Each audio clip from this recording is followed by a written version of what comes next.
Known, जो भी हमें पता है सीमा उस सबको पार करेगी। एक ब्रेजन खुला जहाज अनाउंस किया जाएगा, एक ब्रेजन जहाज, खुला जहाज अनाउंस किया जाएगा, और इजराइल को एनहाइलेशन के आज ये प्लान, ये नहीं तो ये प्लान, ये नहीं तो ये प्लान, ये नहीं तो ये प्लान। अब बताइए वो जो बरकत हुसैन ओबामा ने था, क्या मैं आपको कहता था he was screwed up American interest completely. उसकी वो डील, उसकी मुल्लों के साथ कागज साइन करना, और मैं कहता हूं इस्लामिक वर्ल्ड में डील विल कुछ नहीं होती, there is nothing called a deal, they are all toilet papers when push comes to shove. ये इन्होंने प्रूव करके दिखाया। कौन सी डील ओबामा ने की? 4 बिलियन इनके पास नहीं रखा थे, $88 बिलियन इन्हें दे दिए, जिससे आज ये बन गए। और ट्रम्प से मैं पूछता हूं, मैं आपको पूछता हूं, ट्रम्प से पूछता हूं, आप कह रहे हो कि भाई इनके पास ट्रिलियंस तो नहीं, they spend a few hundred billions, I agree to that, but वो देने वाले भी तो आप ही हो, ब्लूप्रिंट भी तो आपके अमेरिकनों ने दिया है, चाहे वो ओबामा हो, हिलरी हो, they are the part of your political system हो गिवन देम द ब्लूप्रिंट। या they were not republicans, I understand, I empathize on that part, but देने वाला तो अमेरिकन है। तो आपकी जो foreign policy which is quarterly based, इस क्वार्टर क्या होगा, अगले क्वार्टर क्या होगा, इस क्वार्टर दाल रोटी कहां से चलेगी, that is bloody screwed up the half of the world, that has screwed up half of the world because your policy is like that. You think what can happen now, where can I make my money now? This is exactly the problem which we have been trying to handle. ये Iran खुल के कह रहा, जो मेरा ideological belief है, Israel and Jews have to be annihilated, वो ideological belief मेरा इंटैक्ट है। इतनी ठुकाई के पार्ट भी साहब मैं बम बनाऊंगा, मैं आईई को बनाऊंगा, मुझे न्यूक्लियर प्रोग्राम कंटिन्यू करना, मुझे एनरिचमेंट कंटिन्यू करना, या तो आके मुझे डिस्ट्रॉय कर लो, या आके मैं, नहीं तो अगर मैं जिंदा रहूं तो मैं ये काम करता रहूंगा। और मैं आपको बता रहा हूं, अगर ये एग्जिट हो गया सर, मिडिल ईस्ट में, बात मानिएगा मेरी, मिडिल ईस्ट में एक परमानेंट फॉल्ट लाइन आ गई है, because I study things at a much in advance. Middle east में एक परमानेंट फॉल्ट लाइन आ गई, और इस फॉल्ट लाइन को आप कंट्रोल नहीं कर पाएंगे। This bloody fault line you can not control, this a fault line in the middle east. ये मिडिल ईस्ट की फॉल्ट लाइन आप कंट्रोल नहीं कर पाएंगे इसका। This fault line will screw the happiness of middle east, और middle east से भारत का तेल आता है, स्ट्रेट ऑफ हार्मोज से आपका 40% तेल निकलता है। तो आपको क्या लगता है, हमें दिक्कत नहीं, हमें तकलीफ नहीं? हमें भी तकलीफ है। अगर हमें तकलीफ है तो भाइयों मैं आपसे पूछता हूं, क्या हम स्टेक होल्डर नहीं है? Aren't we stakeholders in it? बिल्कुल है। अगर हमारे व्यापार, हमारी जिंदगी इंपैक्ट होती है, we are stakeholders in, we must have a say, we have to take a position. हम किसके साथ है, हम किस तरफ है, इधर है उधर है, किसकी तरफ है? और do we let this bloody mockery happen? Do we let them dictate the terms, and do we let them kind of मतलब स्क्रू द होल वर्ल्ड? हमारा भी तो इंटरेस्ट है, हमें भी तो देश चलाना। कैसे चलाइएगा देश बताइए? मतलब एक मुल्ला जी की मन में आया कि हम न्यूक्लियर बम बनाना है और सबकी ठोकना है, तो भला हम चुप बैठे रहे? ठीक है जी बनाओ, और कल को मैं अगला नंबर आपका। ऐसा नहीं कि भारत डरता, भारत किसी के बाप से नहीं डरता, but question is it is not kind of thinking. और ऐसे में जैसे एक्सेसिव यूज ऑफ फोर्स होगा, अब आप अराजकता फैलाओगे, आप जो भी करना आपको करोगे, बट जैसे एक्सेसिव यूज ऑफ फोर्स होगा, क्या होगा? Excessive use of force means more casualties. More casualties means the passions flare up. Passions flare up होने का मतलब है एक विश्व युद्ध 3 की परिस्थिति साहब आपके सामने खड़ी हो जाएगी। Will be in a विश्व युद्ध 3 की परिस्थिति। ये हल्की चीज नहीं, ये चीजों को ऑल टुगेदर ले रही है। अब ये मान लीजिए इट वाज अ गाइडिंग, आपके ना एक दायरे थे, आपने सारे दायरों को दरकिनार करके आप कह रहे हो मेरा जहाज वहां चलेगा, जहाँ मेरी मर्जी होगी।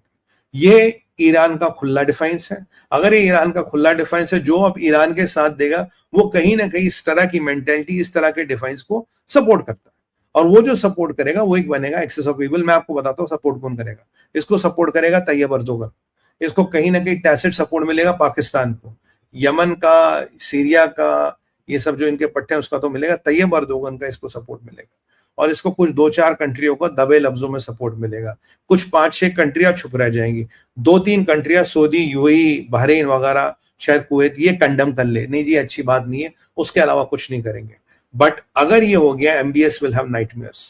MBS will get into a perpetual race of finding the bomb. और जब ये होगा तो अब आप जानते हैं कि बम कहां दुनिया के किस किस बाजार में बिकता है, सऊदियों को कौन कौन बम दे सकता है। और अगर उन लोगों ने सऊदियों को बम दे दिया तो उनके जो विरोधी हैं वो किसको बम नहीं दे सकते। मेडलेफ का आपने सुना था कि भाई बहुत सी कंट्रियां इंटरेस्टेड है ईरान को बम देने में। तो अगर सऊदियों के पास बम कहीं से आ गया तो उनका जो विरोधी पक्ष है वो ना कहीं इनको भी बम दे देगा।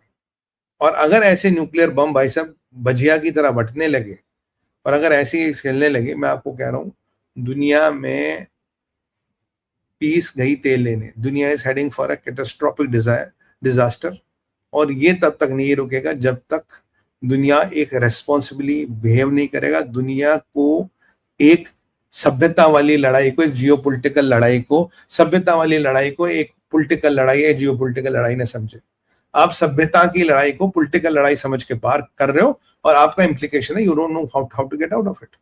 और भारत भी कह रहा है ठीक है यार, मैं फेंस पे बैठा रहूंगा, ना इधर की बात करूंगा ना उधर की बात करूंगा. अल्टीमेटली अगर ईरान एम्बोल्डन हुआ, ईरान जैसे जितने भी देश हैं, ईरान जैसे जितनी भी कंट्री है, उनका एक एक्सेस बनेगा, और वो access will come after people. That access will go after people, that access will go after the people who are there. Now call आपको लेना, कॉल हमें लेना, हमें करना क्या है. विकल्प नहीं है, बीच में रहने का ऑप्शन नहीं है. हमें यहां जाना वहां जाना, जो भी करना वो करना है. It's not a question of NPT. It is question of defiance of the global world order. So the mullah regime, which is still somehow in power, is defying the global world order. कह रहा मैं आपकी बात नहीं मानता, कर लो क्या कर लो. तो क्या आपको B2 बॉम्बर्स फिर भेजने पड़ेंगे? क्या Israel has to get again? और ऐसे में आप में से अगर कोई मुझे फिर बोलेगा, is any of you still convinced that the ceasefire will hold?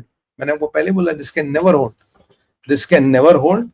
Trump ने एक अच्छी चाल चली थी सीजफायर को के बनाया, मैंने सीजफायर का ये ड्रामा करने में. But again these people are also understanding the drama. ये जो इन्होंने रेटोरिकल गेम खेला ना आज, because they don't want to lose face, they are understanding that Trump ने क्यों किया ये. तो काउंटर जो ट्रम्प का मैंने आपको कल समझाया था, ट्रम्प ने ये ड्रामा क्यों किया, उसको काउंटर करने के लिए साहब इन्होंने ये वाला नया ड्रामा शुरू कर दिया.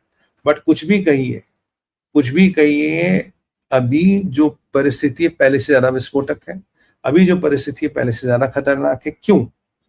क्योंकि वो जो 408 किलो एनरिच यूरेनियम है वो है कहां? ईरान बता नहीं रहा. राफेल ग्रोसी कह रहा भाई मुझे पता नहीं. जो जेडी वांस कह रहा कि फर्दों में था और फर्दों में डिसमेंटल हो गया, जो मेरा भी थॉट प्रोसेस वही है. एक अमेरिका के और सेंटर कह रहे कि हाँ वो मेंटल इन्होंने फर्दों में लाया था, it was the most secure site, वहीं पड़ा है. ये कहते हैं नहीं जी नहीं पड़ा. अरे यार just give me a second.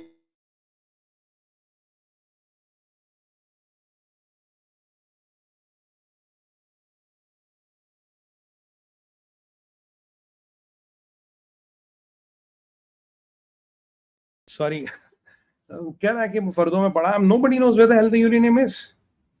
अब इसके बाद इजराइल कंट्रोल में नहीं आएगा. इजराइल ने लगभग 1-2 दिन में अनाउंस करेगा your breach my red line, you can not stop Israel now.